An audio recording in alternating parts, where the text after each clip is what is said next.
Hey everyone, this is Pallavi, and today we are diving into the 34th game of the book, the most instructive games of chess ever played by Irving Chernev. This game was played between Panov and Taimanov in Moscow in 1952, and the opening played was Sicilian defense. And the topic of the game is Brilliant Career of a Pawn. This game is all about the passed pawn and it unfolds in four stages. Number one, creation. A passed pawn is formed. Number two, blockade. The opponent stops it by placing a piece in the front. Number three is breakthrough. The blockade is removed. And number four is triumph. The pawn advances and decides the game. A key lesson. Instead of slowly building positional advantage first, this game uses small tactical combinations early on to create that positional edge. Much of the fight centers around black's king's bishop. One side tries to restrict it, the other tries to make it powerful. A great example of how tactics and strategy work together. So without further ado, let's begin. So white started with e4, c5, knight c3, knight c6, g3, g6, bishop to g2, bishop g7, and now white played d3, d6. Both players are happy to develop calmly without rushing or creating early complications. Now white played knight ge2.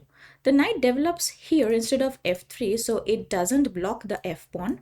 White wants to keep that pawn free to advance to f4 and f5, especially if a kingside attack begins.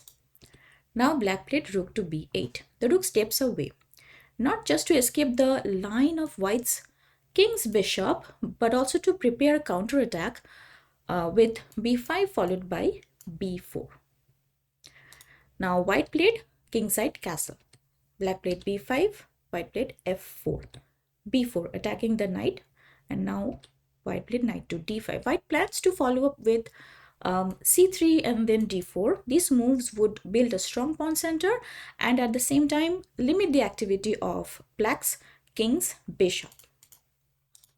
Now black played knight d4. A good move, a clever move that almost forces white to trade knights and makes it difficult for him to play c3 anytime soon.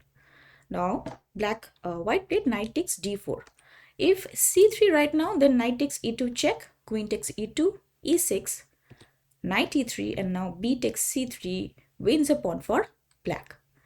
So after knight d4, white played knight takes d4. Now black played bishop takes d4 with a check, king h1, and now e6, knight e3, knight e7. White's position is slightly uncomfortable now. He can't safely develop his queen's bishop because bishop d2 would allow bishop takes b2, losing a pawn, and he also cannot easily chase away the annoying bishop controlling the long diagonal.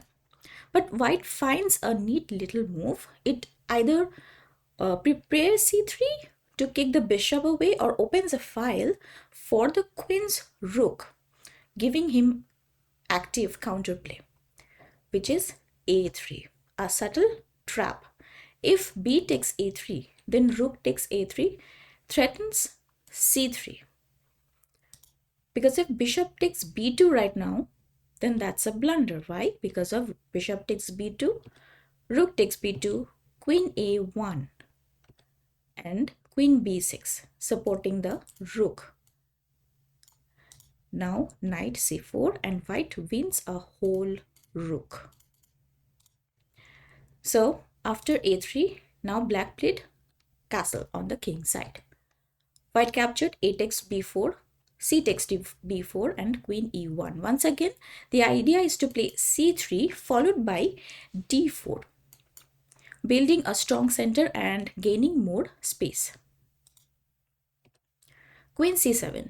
Black stops c3 immediately. Knight c4. This move blocks the opposing queen's influence and once again prepares to play c3. Black played d5. It looks like the knight is being forced to retreat. So the question is, did white just waste a move? No, bishop to e3, not after this move. Suddenly the position opens up, the tension disappears, and everything starts to click into place. Bishop takes e3. If instead d takes c4, then bishop takes d4. Threatens bishop e5, winning the exchange, as well as rook takes a7. Now knight c6, then bishop f6, and now it's white's bishop that takes over long diagonal, becoming the dominant piece. And after bishop e3, if bishop g7 right now, then rook takes a7 simply wins a pawn and black gets no compensation. And if instead knight to c6 right now, defending both bishop and the a pawn, then e takes d5, e takes d5, bishop takes d5, and again white comes out a pawn up. So here black played bishop takes e3, knight captured e3, d takes e4, d takes e4, and then black played rook d8. Black's once powerful king's bishop is gone. Without it, the dark squares become weak, especially f6 and h6. White now looks to take advantage of those weaknesses. So white played g4. The plan is simple and strong. g5, then knight g4, and finally knight f6 check, planting the knight on a powerful outpost deep in black's position. Now black played f5. That move deals with the immediate threat, but it also gives white the chance to gain a different kind of advantage, one that earlier in the game would have been hard to imagine. White played g takes h5, f5, g takes f5, e takes f5, better than taking g takes f5, which would open a file toward the black's king, and that's the last thing black wants. So e takes f5, then white played knight d5. Knight takes d5, e takes d5. This is the climax of the combination. White now has a passed pawn and the better position. From here on, black's counterplay is always limited. He constantly has to keep an eye on that pawn. And with every square it advances, the danger only grows. Rook b6. Now white played queen e5. Rook b d6. This is better than playing rook d6. After rook f e1, white threatens queen e8 check, followed by king g7 and then rook e7 check, winning the queen. A very strong attack. So after queen e5, if black had captured queen takes e5, then f takes e5 would be even worse, giving white two connected passed pawns, something black simply cannot allow. Notice just one pawn, passed pawn, can tie down almost all of black's pieces. That's the true power of a passed pawn. So now after queen e5, black played rook b d6 and then white played c4. Next step, white aims to create two connected passed pawns, doubling the pressure and making the endgame even more dangerous. Now black played b takes c3. If black captures with the queen instead, it goes badly. If queen takes c4, then rook takes a7. Even rook fc1 is winning. If rook fc1, this is also winning. Queen b5, then rook takes c8, rook takes c8, queen takes d6, it's winning totally. And after rook a7, then rook d7, rook takes rook, rook takes rook, and d6, and the coming bishop check is decisive. So the passed pawn is simply too strong. So after c4, black captured b takes c3. Now white captured b takes c3, queen c5. Black hopes to finally develop the bishop next move, but none of the immediate options work. Like if bishop to b7 right now, that's a mistake because rook fb1 followed by rook takes e7, it's good for white. And if bishop d7, then rook takes a7, queen takes a7, queen takes d6, again losing a pawn. And if bishop a6, it's a blunder because of simply rook takes e6 and black cannot capture the rook because of the pin. So black is running out of good choices. So black played queen to c5 and now white played c4. Bishop a6. The passed pawns are tightly blockaded for the moment, but white finds a way to break the blockade and set them free. Rook takes a6. Black captured, rook takes a6. Now white played d6. Both of white's passed pawns are completely safe. If queen takes c4 instead, right now, then bishop d5 check and it wins the queen.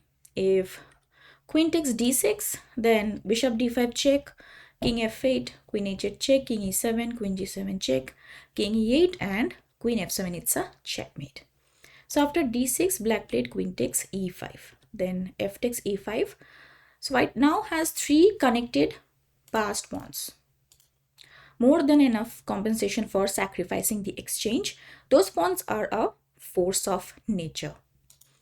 Now black played rook a5, bishop d5 check, king f8, rook b1, white brings up the reserves.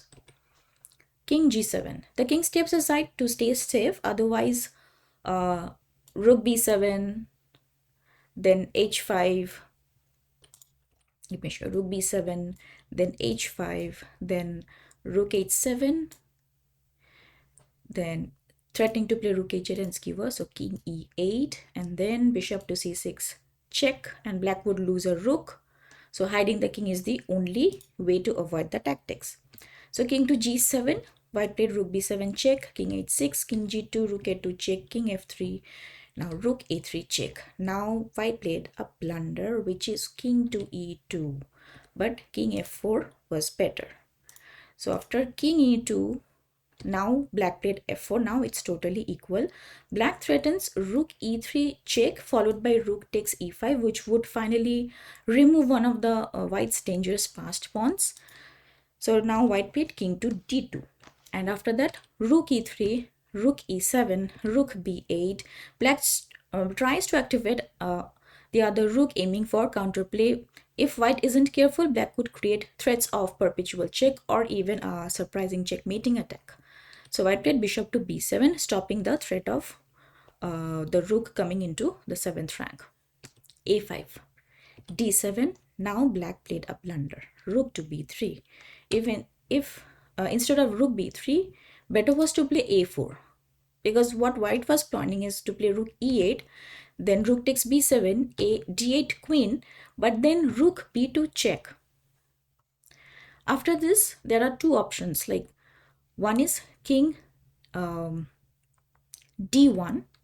In that case, rook takes h2, queen d4, rook h1 check, king d2, rook h2 check, king d1, rook h1 check, king c2, and rook h2 check. It's totally draw. But after rook b2 check, if the king goes to c1, then rook takes h2, king d1, rook f3, threatening to checkmate. Then queen d2, because if king e1 right now, then rook b3, queen d1, and rook h1, it's winning for black. So if white plays queen d2 and then rook f1 check, queen e1, rook takes queen, king takes rook a3, and it's totally winning for black. But after d7, black played a blunder, which is rook to b3. So instead a4 was better. White played bishop c6, because right now here if rook e8, that is a mistake, because rook 3 captures b7 and then rook takes b8, rook takes d7 check. Black gets enough counterplay to likely hold a draw.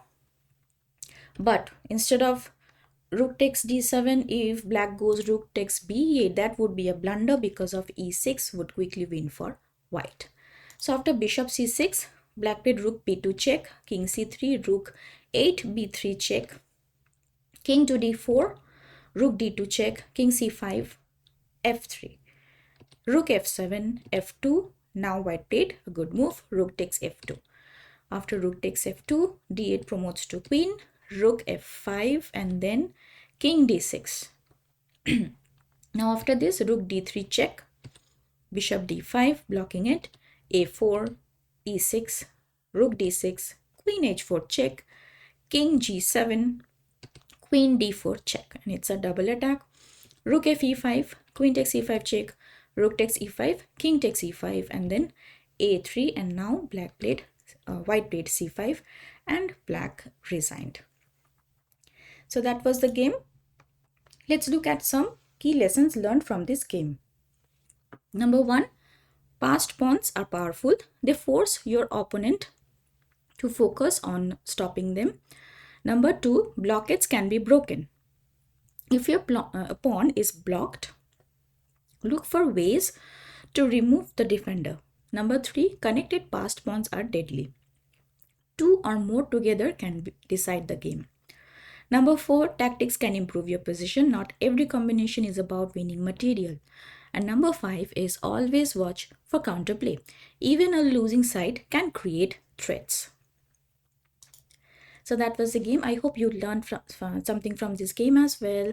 Please don't forget to like and comment and share, and obviously subscribe to my channel to show some support. Thank you. I'll see you in the next video. Bye bye.